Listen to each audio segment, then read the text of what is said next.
What's up, guys? Manny Rocks come through with another video. Doing a quick comparison vid of these guys right here. This is the 1985 Kentucky Blue colorway. I am filming with my phone today, so if it feels a little shaky, that's why. Kind of trying something out that's a little bit different, just because my phone was giving me a lot of noise when I go to focus, and so hopefully this works out a little bit better. But this is the 1985 Kentucky Blue colorway, Air Jordan 1. So doing a comparison vid with the new Storm Blue Air Jordan 1. That tag looks a little funky. It's because I got a sample version of this shoe for a favor I did with Jordan Brand. Let me get this second pair here. Also, if you hear some noise in the background that sounds like snoring, that's that guy right there. He can be a little loud. So anyways, the Storm Blue colorway, this is a sample pair, so if you guys find that there's some minor differences in this pair than there is with the retail version, that's why. Although, as far as I know, this should be pretty much the exact same thing. See if I can get this focused in. This is the sole on the bottom. Of course, we all know that. The Kentucky Blue versus Storm Blue colorway did have a slightly different color outsole. If you look at that. Now, it's tough to tell if this is due to fading. Certainly you see a different, darker blue color here, almost like a midnight navy blue color. I don't know if that's because it's old or because that's really just the color they gave it. So this is more true to the Storm Blue color that matches the upper. So anyways, you got the Jordan Wings logo, and one of the legit things I've seen lately is that the R and the D will connect. Okay.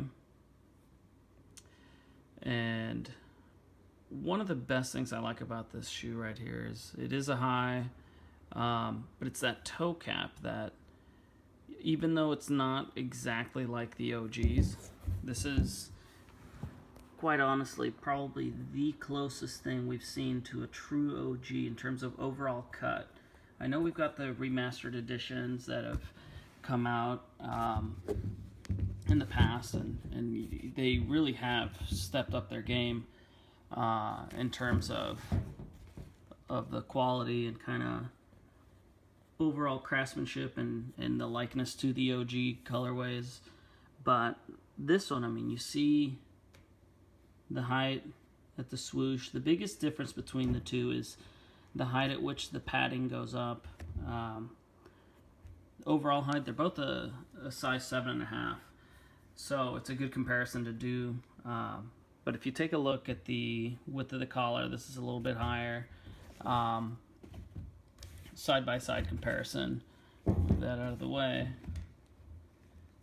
You can see that they are really spot on. Aside from that collar padding, I mean, you can see that this is coming up a little bit higher on the wing here, but you know, they really knocked it out of the park, in my opinion.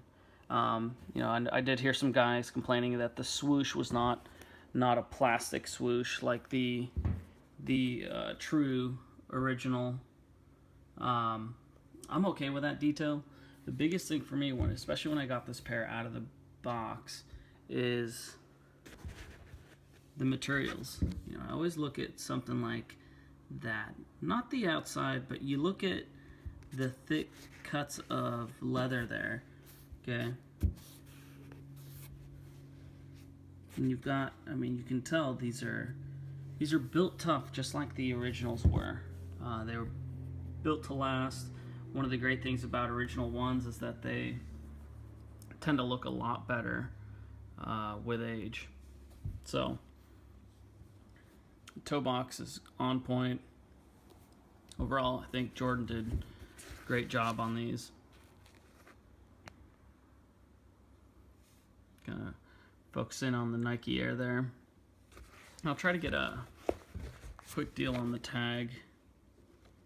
Okay, it's going to be a little tough to get that to focus, but okay, this is a promo tag, promo pair. This is with the BOM box.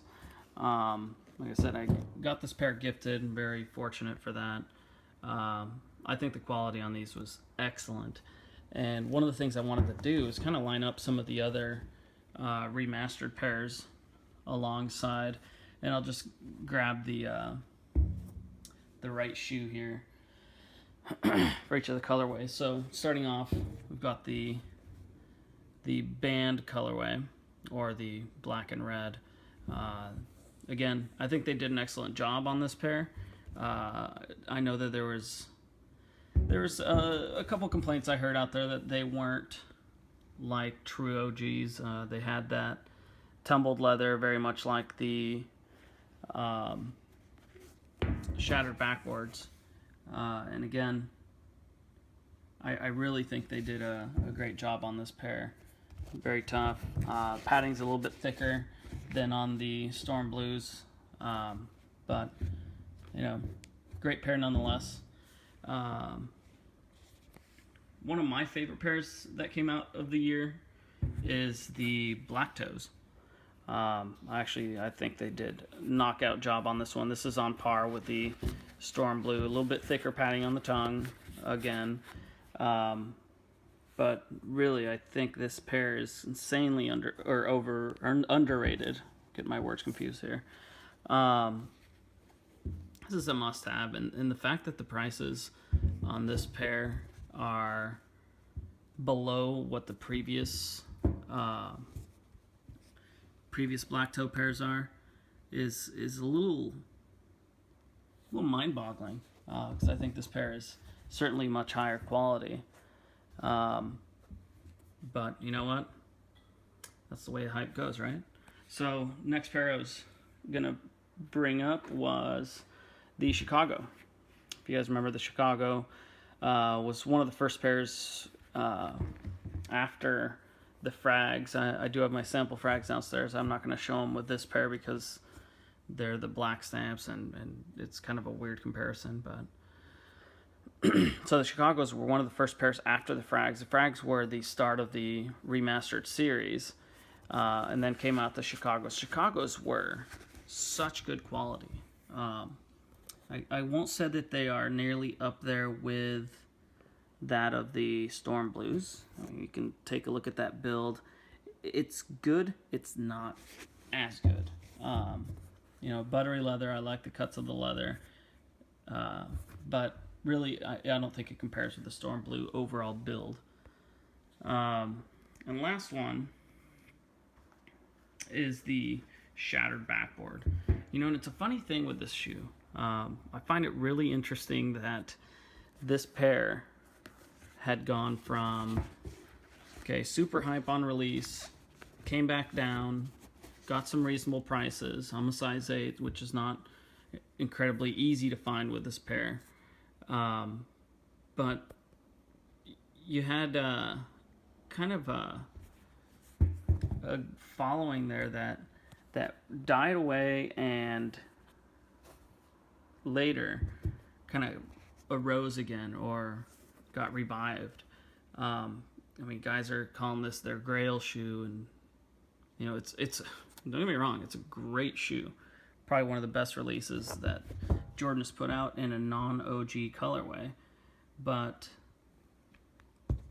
you know, just seeing that cycle of, hey, this went from hype to died down and saturated the market to, hey, this is now a grail and it's fetching upwards of $400, $500 a pair.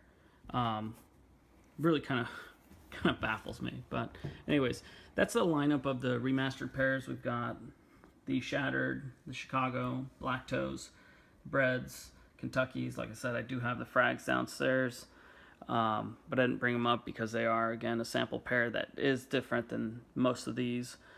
Even though the Storm Blues are a sample pair, as far as I can tell, everything is identical to that of the release pairs. But anyways, guys, thanks for watching. That's my comparison vid with the 1985 Kentucky Blues. You know, it's funny, the Kentucky Blues are the very first OG I ever bought. And I remember I opened them up, and I thought, fuck, these are crunchy. And I was a little bit naive in terms of the OG colorways, because I was so pissed off that they were crunchy that I didn't really focus on the fact that I somehow got one of the rarest OG colorways out there. You know, for a relatively really low price, and I was focusing on a crunchy collar. I certainly appreciate these. These actually ended up heading over to Nike to do some color matching for the Storm Blue, which is how I got my pair. So shout out to the guys with Nike who really hooked it up. Feel very blessed to have the pair. But anyways, that's your comparison, along with some other remastered retros. If you guys like what you're watching, hit like down below, hit the subscribe button, check out my Instagram page at MannyRocks, and we'll catch you guys soon for the next video. Hopefully it won't be too much longer, you know, or too much later than this one was. But anyways, thanks for watching, guys. Take care.